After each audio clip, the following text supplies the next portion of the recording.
先问大家一下，你用的第一款智能手机的屏幕尺寸是多少啊？可以评论或者弹幕一下啊。乔布斯曾说过，3.5寸的手机啊是人所能够掌控的最佳尺寸。智能手机的发展过程中，手机厂商致力于不断提高屏占比，让同样大小的机身内装进更大的屏幕。但是屏占比逐渐达到极限之后，手机屏幕的尺寸并未停下脚步。在全屏时代随着移动互联网的蓬勃发展，6英寸在现在都算是小屏机了。但小屏用户在全球范围内其实并没有太少啊。iPhone SE 2在2020年就卖出了2420万台，整个产品的生命周期预计在4000万台左右，位列当年苹果手机总销量的第2名啊，第1名是 iPhone 11。而今年的 SE 3推测的销量也是在3000万台左右，甚至它这一个型号就超过了众多安卓厂商1年的中高端产品销量。但是这种情况在国内好像不是这样这类机型总是雷声大雨点小，喊的人很多这个评论区弹幕区你经常能够看到，但实际这类机型的出货量好像又没有多少，很多家甚至都没有这类型的产品，这是为啥呢？Hello， 大家好，我是王九，欢迎收看本期小白测评2022年小屏手机专题。目前市面上的小屏手机真的是屈指可数了。这次我们选择的6款产品分别是 iOS 阵营的 iPhone 13 mini 和最新的 SE 3，安卓阵营的小米12、12X、魅族 18S、三星 S22。具体参数价格一张图给大家打出来我知道它们的价格是不一样的大家着重看单个机型。其实这6台手机放在一起的时候，苹果这2台明显显得更加娇小一些。我们先聊一个在每次这个大家提到手机尺寸这个话题的时候，就经常能够看到的一种评论或者弹幕，就是为什么手机尺寸它就不能做小一点呢？手机内部的空间现在真的可以说是寸土寸金了每1毫米都要得到最极致的利用。虽然现在集中度越来越高，但是再极致的内部堆叠也要受限于固定的物理空间毕竟蚁人那皮姆粒子技术还没发明出来呢。只有增加尺寸，体验才有机会得到均衡性的提升你没看到过一个小小的手机上放一个大大的相机吧？另外一个重要原因就是 5G 流媒体的飞速发展了，各种精神矢量的传播方式由图文迈向视频化，像我们这样的长视频也有很多短视频，这也进一步催化了手机屏幕的升级，从显示尺寸到显示精度，这大屏也就成为了必然。 OK， 话说回来各种技术突飞猛进，那除了做大，当下的小屏小尺寸手机它体验就真的不好了吗？我们详细展开。外观上6台手机只有 SE 3一台没有采用全屏的设计，144克的重量， 7.3毫米的厚度，加上这种圆润的机身，握起来真的非常舒服要是能采用全屏就更好了。 We are not perfect. We will make mistakes.和 SE 3相比，这13 mini 就显得现代多了，屏幕的尺寸更大，但机身反而还更小了一些。140克的重量，虽说是直角边框，但是由于它很小，所以握持起来也不太难受甚至给人一种扎实的感觉。其他的几款机型则要更大一些这个魅族 6.2 寸162克的重量，但是屏幕和中框的过渡真的非常自然，让人拿在手里就忍不住想去盘它。而且它也是几款手机中唯一一个 2K 分辨率的手机。三星 S22 6.1 寸167克，这4边等宽的设计一眼望去给人一种非常高级的感觉，这机器是真的精致有机会你可以线下看一下不过你一拿起来，这屏幕和边框的过渡就显得非常生硬有硌手的感觉。弧形的边框也并没有改善多少握持的手感，我自己从发布就一直在用真的还是希望带个壳子。小米12和12X是这几款手机中最重的了当然它们也是比较大的6.28 寸，也到了180克，12X 的176克这重量都快赶上一些比较轻薄的大屏手机了。扬声器方面呢，小米是这几款机型中唯一搭载了双扬声器的手机，它们具体表现我们一起来。虽说购买小屏手机的人群不是太在乎它们的性能，但是我们照例还是每一款手机都给大家详细测了一遍，防止有小伙伴有这种刁钻的需求，就是我又想要小屏手机，我还想要好好打个游戏，老费劲了，记得点赞。首先，纸面成绩娱乐兔小米12以99万加的成绩遥遥领先，三星 S2 87万加，魅族和13 mini 基本都是82万左右，最低的则是 SE 3和小米12X 77万加和67万加。CPU 方面 ，Geekbench 5，6款手机的单核跑分，13 mini 和 SE 3分别是1746和1735，这个 A15 绝对不是盖，虽说是阉割的 A15，但那也是一骑绝尘。小米12和三星 S2 的骁龙8表现次之，魅族 18S 和小米12X 相对差一点1000出头和1000不到。多核方面自然也是2台 iPhone 最好。能效比方面啊，单核 SE3 以528分的成绩位列榜首，魅族 18S 则以284分的成绩垫底。多核能效上也是 A15、13 mini 846分排名第一，魅族 18S 450分依然垫底。GPU 方面 ，3D Mark、小米12、13 mini、SE3 都来到了1万左右，三星 S22 9400多，魅族 18S 只有5900多，小米12X 啊性能确实相对要差一点啊，4200左右。很多人都说小屏手机就别想游戏了啊，真是如此吗？考虑到小屏机这个散热肯定不如大屏机啊，我们就不上太大的压力测试了，直接上原神。在最新的版本中 ，iPhone SE3 平均帧率50帧，波动6.7位列第一；13 mini 平均57.6，波动21。但两款手机在游戏开始不久后，由于温度升高，这屏幕亮度也会大幅降低。这是 iPhone 的老传统了，在小屏上就更加明显。意想不到的是，魅族 18S 啊，平均52.9帧啊，波动39.7位列第三。不过随之而来的也是高温啊，49.9摄氏度。小米12、12X、魅族 S2 平均帧率都只有40帧左右。不同的是，小米12在游戏刚开始的时候就直接给你锁在了45帧啊，这调度是相当保守的。游戏过程中的具体温度我们给大家打出来啊，大家可以暂停查看。渲染分辨率也没有放过 ，S2 到了最高的146万加像素点啊，小米、魅族都是140万加。让人意想不到的是，两款 iPhone 啊，虽然搭载了 A15， 但是117万加的像素点和其他几家还是有较大差距的。由于两台 iPhone 都不支持高刷，所以我们又统一测试了1小时的吃鸡，注意是1小时的 HDR 高清加极限。压力没那么大，但时间不短。6台手机基本都是满帧运行，但是机身较小，散热确实较差，长时间的游戏还是避免不了发热。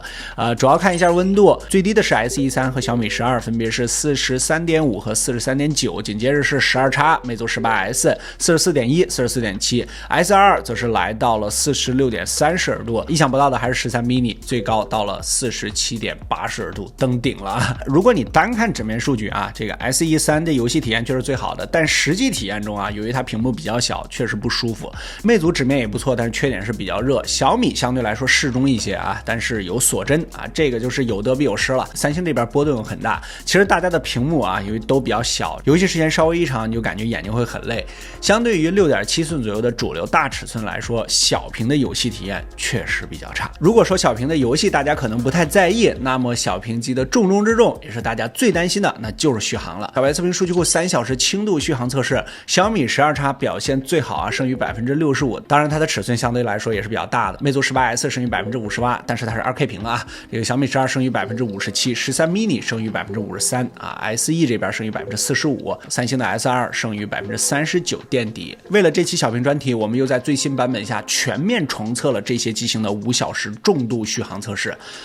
花了老鼻子时间，仅有小米12和12X 撑过了5小时啊，12X 这边胜于18%，一共坚持了6小时3分钟，这个成绩放在整个数据库榜单之中也能排在中上了。小米12胜于4%，一共坚持了5小时14分钟。其他机型 18S 坚持了4小时49分钟，13 mini 4小时32分钟啊 ，SE3 则是4小时16分钟 ，S22 啊，没想到只坚持了4小时12分钟，排名垫底。大家担心的小屏续航差，这也确实是客观存在的问题。你看排在前面的也确实是尺寸相对大一点的。充电方面，6款功率最高的是67瓦的12和12X，当然还是强调它们也是相对最重最大的，用时最快啊，这个45分钟两台手机就充到了100%。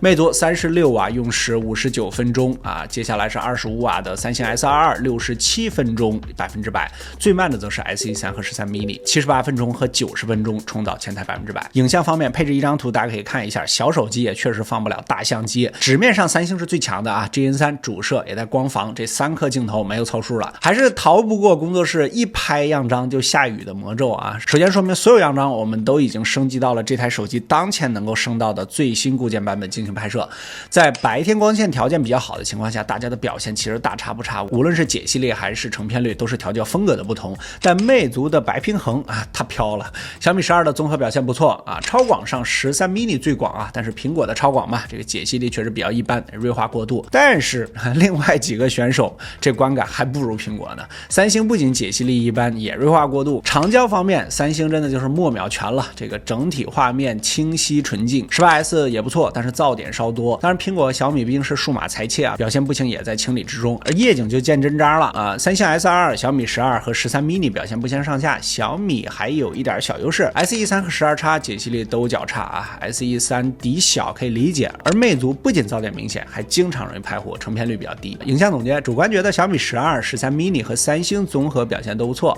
这个小米12胜在夜景，13 mini 还是苹果一贯的拍照体验很好。三星长焦有绝对优势，12X 和 SE3 就偏弱了。魅族这边则是这几款手机中表现最差的。如果你对影像比较在意的话，建议还是前3台。最后给坚定的小屏党一点主观选购建议啊。结合一下价格，如果你是安卓用户的话，那么12X 的性价比是不错的，870有不错的续航，拍照方面也是够用吧。如果你是 iOS 用户，现在啊13 mini 相对是一个不错的选择，全面屏相对于上一代的续航也有比较明显的提升。但是如果你关注我们数据库，应该能发现，这个13 mini 升级到 15.4 的副测之后啊，这个续航是有下降的。之前它能撑到5小时的，现在啊少了半个多小时，不过也还行，毕竟 A15嘛。唯一的遗憾可能就是它是单卡了。三星这边综合下来，它的优势可能就是很精致了。都测完了，回答开头的问题啊。小屏手机在网上大家的呼声好像很高，但是现实又是残酷的，感觉出货量又没有多少。